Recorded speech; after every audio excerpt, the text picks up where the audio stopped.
Guinea. Are you ready? Ready. Pig. It's robot fight time. It's robot fight time. Battle. It's robot fight time. Are you ready? It's robot fighting time. It's robot fighting time. It's robot fighting time. This is Guinea Pig Battlebots. Are you ready? It's robot fighting time. I was asked to do a full show off of all the Hexbug Battlebots that I have sitting in my collection. So we're going to start off by running down with left to right. We got Tombstone. This is the first version of Tombstone. I believe that this one came with the original Witch Doctor. We got Tombstone number 2. The only thing different between Tombstone and 1 and 2, obviously it has a black blade, and I think this motor in this one is slightly more powerful than that. And this one has black covering on the back with all the extra logos on there for promotional stuff. I did have a second one of these. I did pick up a second one, but the last one got destroyed in a requested fight. Then we got the third version of Tombstone right here. The black one. This one came with this arena, and it came with a Build-A-Bot. Now this one right here actually came with a second version of Minotaur, so let's take a look at Minotaur. Both versions of Minotaur exactly the same, except once again labeling and promotional tie-in markings all over this thing. That is the only difference between these two. Otherwise, they operate exactly the same. I will say that this version of Tombstone, though, is a lot more powerful than either of these. It may have something to do with the bottom of these weapons being really hollow, where the ends of this one are pretty solid, but I am not 100% sure. Could be a stronger motor, might just be the way that this blade's made. So with the next round of bots, left to right again, of course, we got Witch Doctor number 1 and Witch Doctor number 2. Vastly different bots. This is the first time I think I've seen when they did a second version of a bot where it was vastly different than the first one, since the Tombstones and the Minotaurs are pretty much the same throughout the run. We have Bronco right here. This Witch Doctor came with Bronco. And then we have Bite Force and we have Blacksmith. These two actually came in a Rivals pack where you could get them individually. And we got our next grouping of bots. We've got Beta right here. Beta came with the first version of Minotaur. And then we have the next Rivals pack, which was Whiplash and Sawblaze. An odd pairing, because since they weren't really that big of rivals. Then we got Rotator, and we've got Duck. Duck is a very, very solid bot. The only problem he has is every once in a while, you might get this thing where the wheels get a little cockeyed and you got to tap the pins back in, or maybe your battery cover on the bottom is dipped down a little bit and it causes them to circle. But otherwise, man, this thing runs very solid, and I probably had the least amount of problems actually with Duck. We're going to get into what's called the Build-A-Bots. This is the one that came with the third version of Tombstone. It's the only Build-A-Bot that actually had a name, Barnacles, and I left it as such. It's Barnacles.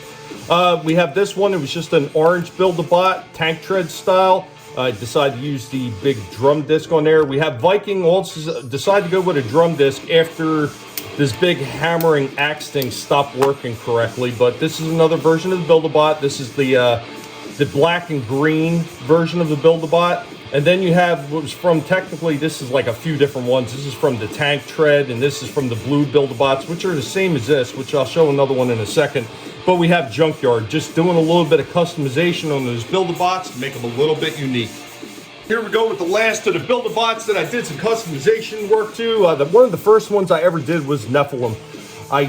Originally I added extra weights in here to give them a little bit more extra oomph in the spin on that top blade, so it hits just slightly harder.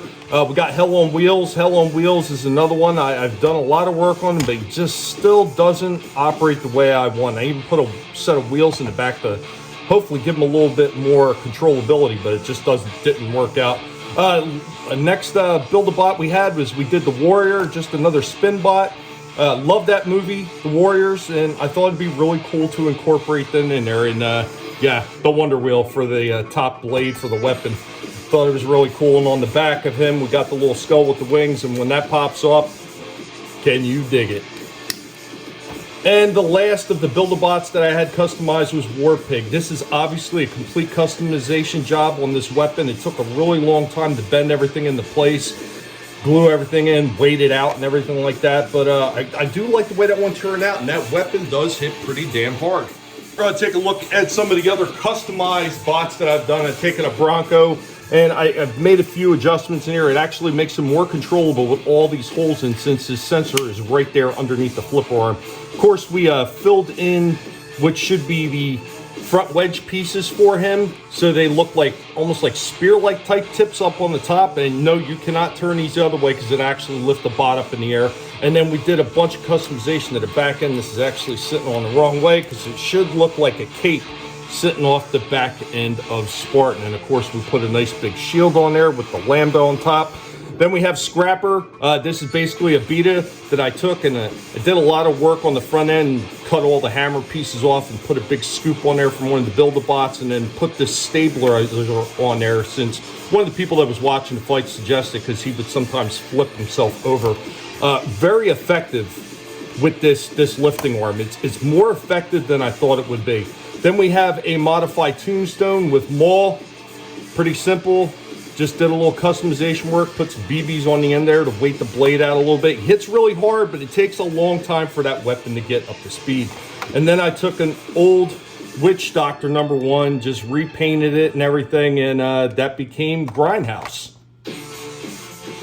Last but not least, we have one of the very last rival sets that they've put out in the way of Rusty and Hypershock. Hypershock is the fastest Hexbug Battlebot they have out there, and this weapon does hit fairly hard, and I've had quite a few matches where he's gotten a guy, got one of the other bots up against the side rail and thrown it completely out of the arena. Once this gets under there and that weapon hits it, it's launching them.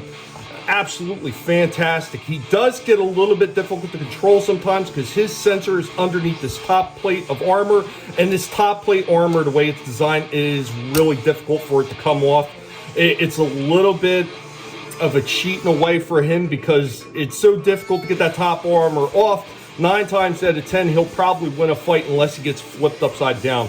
Rusty, a very, very durable bot. It's very controllable, but this weapon has almost no weight on it, and it is really difficult for him to tear other bots' pieces off of. However, because of the way this back plate sits up here, it does make it a little bit more difficult for most bots to knock that back piece off. So if he could find a way to outlast them, Rusty could wind up winning quite a few matches. Anyway, guys, I hope you enjoyed this trip down all the Hexbug Battlebots that I have. I do have a few more that I've already customized and a few more that I'm working on. I am not showing them off right now because this is not the place to reveal them.